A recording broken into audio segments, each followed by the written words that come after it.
ये हॉस्पिटल का एरिया है, हॉस्पिटल जोन है, आपको यहाँ पे ध्यान से ड्राइव करना पड़ेगा। ये एक याद कहानी आपको करवा रहा है कि अगर आपने सीट बेल्ट नहीं लगाई है तो आप सीट बेल्ट लगा लें। इस तरह का साइन आपको हाईवे पे दिखेगा जो कि आपको बता रहा है कि अगर सीट बेल्ट नहीं लगाया तो सीट बेल्ट लगा लीजिए, लेकिन हमेशा याद रखें गाड़ी चलाने से पहले आपको सीट बेल्ट लगाना ही है। और इस तरह का साइन आपको बताता है कि इस एरिया में जो है पैदल चलने वाले गुजर के जा सकते हैं। इसके अलावा कोशिश करें कि पैदल चलने वाले रोड के बीच में से ना जाएं, बल्कि इन्हीं रोड मार्किंग से गुजर के ही पैदल चलने वाले जो हैं रोड को क्रॉस करें। ये आपको बता रहा है कि आपको सिर्फ सीधा जाना है, और ये भी आपको बता रहा है कि ये आपको सिर्फ लेफ्ट की तरफ ही जाना होगा। ये आपको बता रहा है कि आगे जाके रोड बंद है, इसका मतलब है इसको हम नो थ्रू रोड भी कहते हैं, ठीक, या इसको इंग्लिश की ज़ुबान में डेड एंड भी कहा जाता है, मतलब कि रोड है लेकिन आगे जाके बंद है।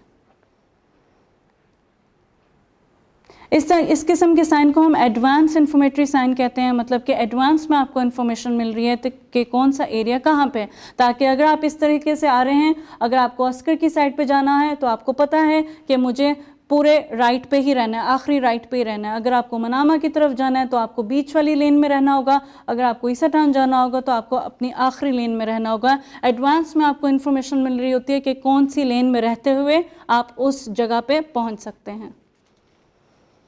इस किस्म के साइन को भी हम एडवांस इन्फॉर्मेटरी साइन कहते हैं। इनसे भी आपको इन्फॉर्मेशन मिलती है। ये आपको हाईवे पे दिखेंगे, ग्रीन में भी दिखेंगे यानी कि हरे में भी दिखेंगे, और नीले यानी कि ब्लू में भी आपको दिखेंगे। दोनों किस्म में दिखें तो समझ जाएं कि इनको हम इन्फॉर्मेटरी साइन ही कहते हैं। हम आगे हैं रोड मार्किंग की तरफ। जिस तरह मैंने आपको बताया था कि रोड मार्किंग हम किसको कहते हैं, सड़क पे लगे हुए जो निशानात होते हैं हम उनको रोड मार्किंग्स कहते हैं।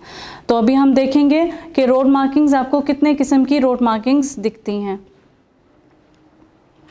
आप देखेंगे 3 किस्म की रोड मार्किंग्स हैं। सबसे पहले आप देख लें लंबी लाइन छोटे फासले के साथ। इनका क्या मतलब होता है? असल में इनका मतलब ये है कि अगर आपको इन पे ओवरटेक करना है, लाइन को क्रॉस करते हुए ओवरटेक करना है तो आप कर सकते हैं। ओवरटेक हम कब करते हैं? जब हमारे आगे वाली गाड़ी या तो स्लो हो या गाड़ी ख़राब हो गई है। अब जाहिर सी बात है आप उसके पीछे खड़े तो नहीं रहेंगे। अगर आपको ओवरटेक करना होगा आप सामने वाली लेन देखेंगे, अगर कोई ट्रैफिक नहीं आ रही होगी आप अपनी इस लेन से निकलेंगे, स्पीड अप करते हुए उस गाड़ी के आगे आ जाएंगे। इस किस्म के तरीके को हम ओवरटेकिंग कहते हैं। तो आप इस तरह की लाइंस पे ओवरटेक कर सकते हैं। जहां पे आप लोग पूरी वाइट लाइन देखेंगे वहां पे आप ओवरटेक नहीं कर सकते। और यहाँ पे याद रखिए कि ये 2 लेन्स हैं जो कि जा रही हैं, 2 लेन्स बता रही हैं कि आप यहाँ से आ सकते हैं। आपस में अगर ओवरटेकिंग करनी है तो कर सकते हैं, लेकिन लाइन को क्रॉस करके ओवरटेकिंग करना मना है। इस तरह की पिक्चर में अगर आप देखेंगे व्हाइट कलर की जो सॉलिड लाइन है, हमेशा याद रखिए जब भी रुकना है लाइन से पहले रुकना है। लाइन के ऊपर रुके या लाइन के आगे रुके, दोनों केसेस में फेल हो जाएंगे। तो जब भी आपको रुकना होगा लाइन से पहले रुकेंगे। और जब भी हम इस तरह की छोटी लाइन छोटे फासले के साथ देखते हैं, इसका मतलब होता है कि आपको अपनी गाड़ी की स्पीड को कम रखना होता है। अगर आप पहले से देखते हैं कि मेन रोड पर कोई गाड़ी नहीं है